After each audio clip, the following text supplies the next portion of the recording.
itu protein? Protein adalah senyawa penting penyusun sel hidup yang terbentuk dari gabungan asam-asam amino yang melalui reaksi polimerisasi kondensasi. Unsur utama penyusun protein yaitu adalah karbon, hidrogen, oksigen, dan natrium. Tetapi ada juga asam amino yang mengandung beleram yang dilambangkan dengan S. Fungsi protein adalah sebagai pembangun, pengatur, pertahanan, dan sebagai sumber energi. Ciri-ciri protein yang pertama, terdiri dari ratusan hingga ribuan asam amino. Yang kedua, terdapat 20 jenis asam amino yang saling mengikat membentuk protein. Yang ketiga, terbagi menjadi protein hewani dan protein nabati. Manfaat protein: membangun dan memperbaiki jaringan termasuk otot, kulit, dan organ dalam tubuh. 2. Memproduksi enzim, hormon, dan berbagai molekul lainnya yang menjaga fungsi tubuh tetap optimal.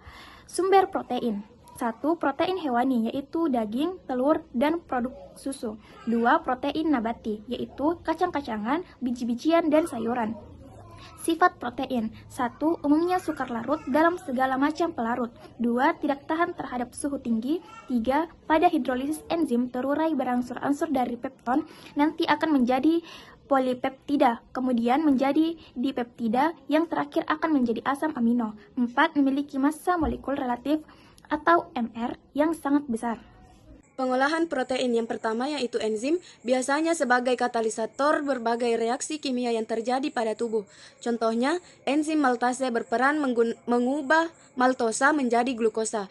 Yang kedua yaitu protein transport.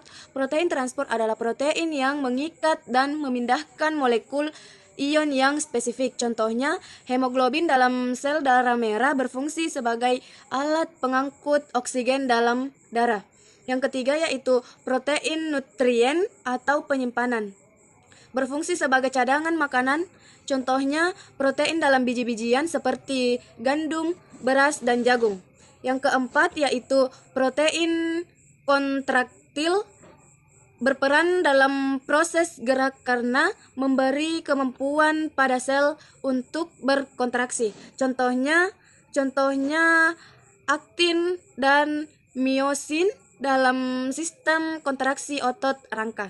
Yang kelima yaitu protein pertahanan atau antibodi. Berfungsi melindungi organisme dari serangan penyakit. Contohnya, imunoglobin dapat menetralkan bakteri. Yang keenam yaitu protein pengatur, yaitu mengatur aktivitas seluler dan fisiologi.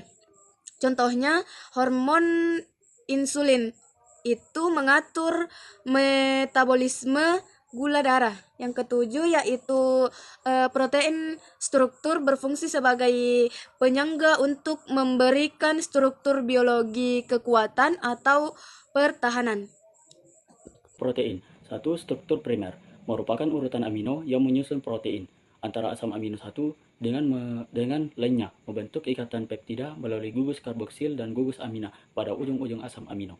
2. Struktur sekunder. Struktur ini terbentuk dari ikatan hidrogen yang terjadi antara gugus-gugus amina dengan atom hidrogen pada rantai samping asam amino sehingga membentuk lipatan-lipatan. 3. Struktur tersier memperlihatkan bentuk 3 dimensi protein tersusun atas satu rantai polipeptida.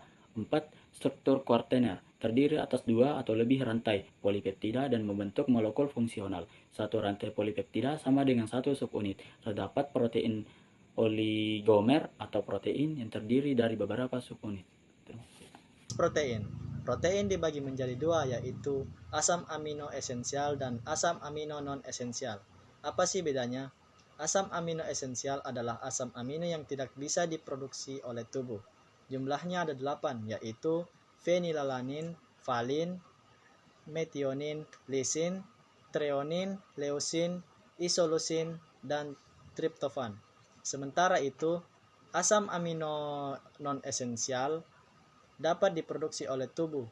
Jumlah asam amino non-esensial ada 12, yaitu alanin, asam aspartat, asparagin, sistein, asam glutamat, glisin, prolin, senin, trioksin, arginin, glutamin, dan histidin.